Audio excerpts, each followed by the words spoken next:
তারা হচ্ছে আমাদের এই বাংলাদেশের নেতৃত্বে আসবে, তাদের কাছে আমাদের প্রত্যাশা বরাবরই হচ্ছে একটু ঊর্ধ্বে। অর্থাৎ জনগণের স্বার্থে জনকল্যাণে কাজ করবে।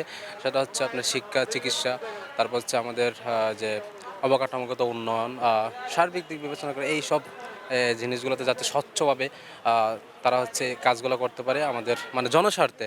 সেখানে যাতে কোনো রাজনৈতিক ভেদাভেদ না থাকে, অথবা হচ্ছে দুর্নীতির যে আমরা এতদিন পর্যন্ত দেখে আসছি সেই দুর্নীতির যাতে বাধাগ্রস্ত না হয়, একদম স্বচ্ছভাবে যাতে আমাদের জনকল্যাণের জনস্বার্থে কাজ করতে পারে, এটা হচ্ছে আমাদের প্রত্যাশা।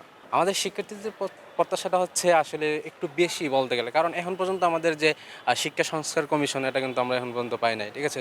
সবচেয়ে বাংলাদেশের শিক্ষাকে জাতির মেরুদণ্ড বলা হয়। অথচ এই জায়গাতে হচ্ছে আমরা শিক্ষার দিক দিয়ে হচ্ছে অবহেলিত, বঞ্চিত।